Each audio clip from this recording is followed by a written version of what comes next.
So, hello! Kamusta po? Ayan, ngayon naman ay gagawa tayo ng ginataan na gulay. At ayan, alimasag. Yan po ang ating lulutuin today. Tara, luto tayo.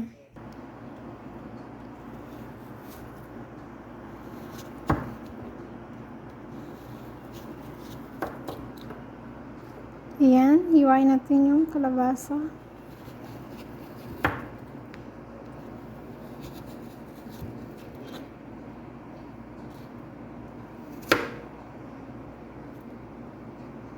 So, hiniwa ko lang siya na medyo maliit para madali siyang maluto.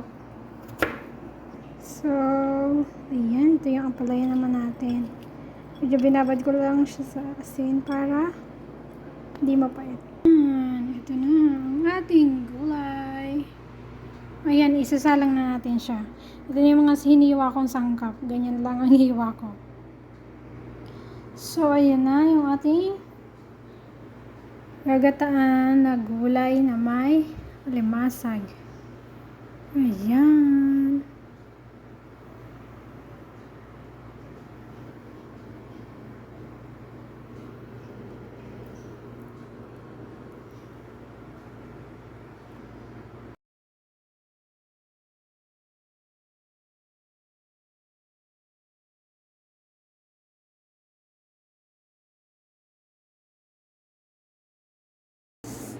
Ano natin yung gata sa tasa.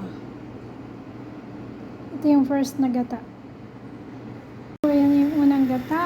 Niluluto na natin ang gulay. Dagdag natin yung ampalaya.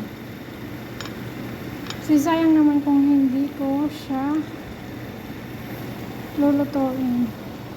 Ilalagay. Malakas sanang magluto ng pakbet. Kaso,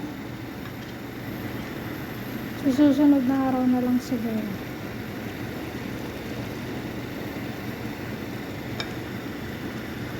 Ayan, sarap.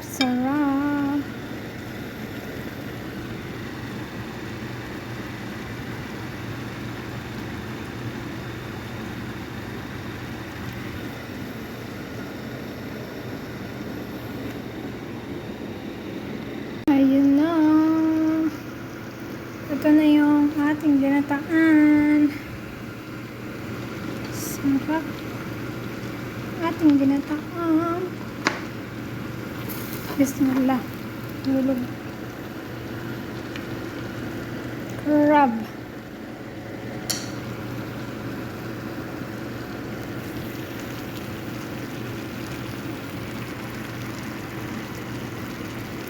Ayan, kain po tayo mga kaibigan. Ayan, kain po tayo kapatid. Marites. Charot. Marisol. Kain tayo. Kain. Kain po. Mga nanay. Mga ate kuya. Kain.